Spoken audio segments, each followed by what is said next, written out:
Hello everybody, this is Toyzaros, and for this new figure unboxing and review, we're going to be looking at the Legacy United Generation 2 breakdown figure. So in this video, we're going to look how he displays with the other members of the Stunticons in their Generation 2 colours. We can see how he looks and displays with some other figures in the same toy line. Then, of course, we can see his last iteration from the Combiner Wars series, where, again, we've got G2 Breakdown. And because I obviously don't own the original Generation 2 Breakdown figures, we're going to have to make do with looking at him compared to his Generation 1 original self. I've also got Menasor there in the background, so we can have a look at how he would attach to him as well. So before we get started, I'd like to thank In Demand Toy Stores, because that's where this came from. And as you can see, they got him to me quickly and safely. And also to remind anybody who's not subscribed to the channel, if you'd like to hit that subscribe button for me now, please, because it really will help me out. Okay, he comes packaged in robot mode. I've already took the tie wraps off just to speed the video up, and again we've got some crazy colors going on here. Lovely artwork of the alternate mode on the front because he's robot there, full artwork of the robot there, and the bust at the top. 15 steps to transform, but you probably already noticed I've uploaded the tutorial separately anyway. And of course, the last time pretty much I think we might see this, the Legacy United artwork. So as I said, I've already pretty much opened him up, but I haven't got the accessories off. What we're going to do with the video, we're going to do first impressions, then we're going to do alternate mode, and then we're going to do coming right back for all the comparisons and sort of display ideas that I just mentioned. So that's how he comes attached. There's the accessories. I'll cut them off in a minute. First impressions, let's be honest, we should be pretty used to this mold now. This is the third use. There is, of course, the Toy Deco version in the gift set as well. So we can fold all this down. It is a bit strange with the giant sort of cape. Let's correct the orientation there. The head sculpt is beautiful. It is pretty much, I don't own it, but I've seen a picture, an exact replica of course, the Generation 2 toy. It will spin all the way around. The arms will go up. They won't go all the way around because they are restricted by all of this. I'm just trying to work out if there's a way that we can get it so it's not. No, you can, I suppose you can spin it around at a slight angle, but it still doesn't go all the way around. You can get the full T though. There's a shoulder swivel, bicep flexion.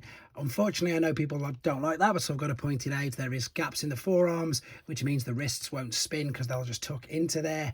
There is a unrestricted, even though you've got all this back kibble waist rotation, legs will come all the way forward, slightly restricted at the back, but you can still get the splits. But you can go past, yeah, you can go way up on the side if you wanted to. That's pretty much Bloodsport with the two chairs. Then, of course, you've got the cut in the top of the thigh there to spin, the knee bend like so, ankle tilt and rock. So yeah, as we'd expect, lovely looking figure, nice articulation. I love the silver, it's really reflective. The purple's a really nice deep Decepticon colour purple, and there of course we've got the Generation 2 logo. I would call it a bonnet in the UK. I think you guys call it a hood in the US, but lots of little detail actually in here on the shins, all stuff that, to be honest, I haven't really picked up or noticed. But there we go.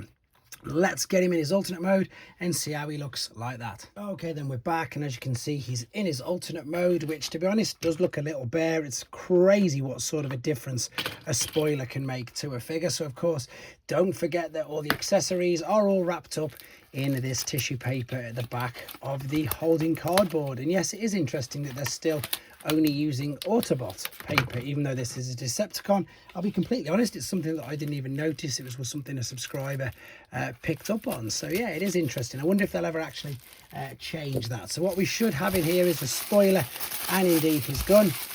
And the good thing is, of course, we can attach both of these, there they are, to the vehicle. Now again, the instructions have got all this, which is fantastic. You can see there. In fact, I'm going to do that bit first just to show you. And again, just a quick reminder, obviously the transformation process is separately uploaded. That is why it's not on here. So that will go there, and then let's see, is that going to go there on that way? I think it is. Yep, there you go. So there is both of his accessories completely stored and indeed looking really good. In fact, it doesn't, you can't see it. That's what I like about it. You can't see it. You can sort of make out the feet underneath, but that's only if you're being really pedantic. Let me just drop it down there. Otherwise, it doesn't restrict anything. Agreed before somebody says they definitely could have done with painting that black, because it does make it stick out. If they hadn't have done that, they should have at least done the same perhaps in there. But otherwise, you know, clever. All tucked away quite neatly. No visible head, arms, etc. Looks pretty good. No other 5mm ports though, which is interesting because you can't start attaching everything to it. So there, of course, this was the first release. So I don't think this, no, this isn't the Toy Deco. This is just the normal one. I need to get around to reviewing the Toy Deco one, to be honest. Again, looking really good. This was the Combiner Wars one, which is a bit bigger. And to be honest, let me see if I can get this right. There we go. In fact, no. Oh, it is only fractionally. Oh, let's see if I can get it to balance, just so you get a decent shot of all these. Sometimes I definitely need bigger hands, but there you go. Perfect. That's it. You can see there. I like the way that they've got the translucent windows. I know some people don't like it, but I definitely think that it looks better than that. This was, of course, the Combiner Wars. I think it only came available in a gift set, to be honest, guys, if you're wondering which version that was. Right, let's move him out of the way. A couple of other alternate mode comparisons. So there, of course, is Jazz. That's from the 5-pack. That is obviously a crossover as well. That's a very battered, but you get the idea of the size. Generation 1 Optimus Prime. That's the Earthrise one, which if I do get another Commander class, I will of course upgrade massively. This isn't to scale at all, it's just to give you an idea of the size. Huge shockwave from that. I think that's pretty much it. Oh no, the Generation 1, sorry, I'm straight in front of the camera. The Generation 1 breakdown as well. So one more quick thing whilst I'm here, just to show you that he can. And if anybody's wondering why I've got my Menasor this way, it's purely because the Generation 1 toy had all the cars at the front. So it's purely for nostalgic reasons for myself. So let's have a go at doing this. Let's lift up this bit first. Don't crack everything. Get my fingernails under there.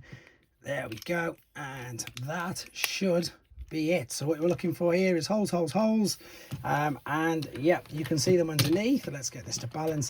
That's going to push in there to close it up. Now of course you can display it the other way around if you wanted to. As I say, this is just for me, for preference, but I've never owned a G2 Menasor, obviously. So you can, of course, we could spin it all the way around and there he would just be completely normal. But for me, it's all about the nostalgia factor, because I just love Menasor with the cars at the front. There we go. And of course I'm pretty sure we're going to get a Generation 2 Menasor, but I suppose the stumbling block will perhaps be, if it's pretty obvious as soon as I say it, will probably be getting a Commander class Motormaster. Will people buy into it? I suppose so, if they just want to continue or finish off rather their Menasor. So perhaps we will. But there we go, guys. Nothing more to say about this particular mode. Let's come back for the final time with him in his robot mode and have a look at him with some more comparisons. Okay, we're back for the final time with him in his robot mode, and until we get the rest of the Stunticons, this is how I'm going to be displaying him. He's going to go on that Toxitron shelf, which we've got the Dead End and of course all the other crazy coloured figures as well. Now you can see I've deliberately kept this like this just for now, because you've obviously got the choice. This of course is much more like the original G1 toy, where the whole back just stayed together. It didn't flare out or anything of the sort. So it's up to you. I actually think, to be honest, that it looks perhaps a little neater like that, but I'm pretty sure in all of the pictures that we've got of him, it does sort of spray out and they use it. Let's have a look. I can't think, is that it? Oh, they come down that way, don't they, and have it as a cape. So I don't know which way I prefer, to be honest. I suppose the good thing is, guys, you've got a choice. You've got a choice. Well, that won't come over there though, so this does have to be folded down, and then it's up to you however you want it. Oh, there's the reflection. Sorry, let's get rid of that.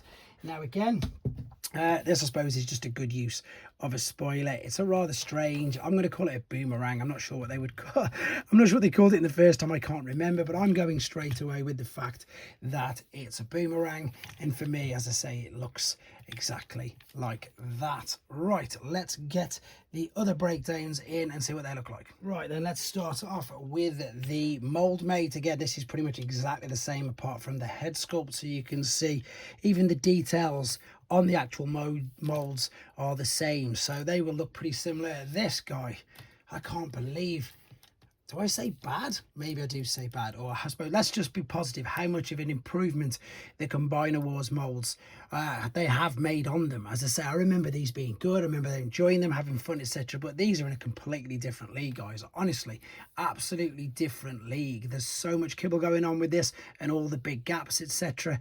But again, it's still just a little bit of a comparison, exactly I suppose what we wanted to see. So he does look good. I mean, just look how much more streamlined he is. It's crazy the difference. Let's move these out of the way. The other thing as well is there is the 5mm port on the side of his gun, so you can now twin power up his guns if you wanted to. He's from the same toy line, just to give you an idea. Similar toy line, but it was War for Cybertron. So you can see, yeah, funnily enough, that they do still all scale together really, really well. Let's bring in G2 Dead End. That's a nuts colour scheme. Shadow Strip, was it called Shadow Strip? I think it was. I think they might have had to change the name just again for trademarks. I'm not too sure, but I'm sure it was Shadow Strip. That is Commander Optimus Prime. So that's giving you an idea. He doesn't even fit in. So let's bring him out of the way. And let's bring the Netflix one in, which of course is the Earthrise. And he just about fits in on top of that one as well, which is good. Although I've just already brought in the G1 rather, when we did the back panel comparison. I'll bring him in quickly there just to again show you how much bigger they are than the Generation 1 original selves. A couple of other figures here, shall we say, while we're talking about Generation 1. Before I put the New Age in, that is, of course, yet another version of the Generation 1 Optimus Prime cab, which you can see there. And then I suppose quickly we've got Jazz here as well. So overall, guys, as I say, I suppose it depends on what you're collecting. I know that some people might pass on this because they're not necessarily interested in it. I suppose people who've got Dead End and indeed who've got Shadow Strip already, I think it's pretty much a definite that you're going to be getting it, because let's be honest, I'm sure we're going to get the rest of them to be able to complete the full lineup, and it will just be really good to have a crazy coloured Generation 2 Menasor, especially with the much more improved mold that we do have compared to the Combiner Wars ones, as I've already said. But there you go, there isn't really anything more to say about him. He's a great little figure, transformation's fun, and as I say, he will stand out on your shelf. So yes, it's up to you if you want him. Oops, I think he looks great anyway, and I think I'm going to go with him, as I say, like that, with it folded in just for now. Let me know what you think in the comments, guys. Take care.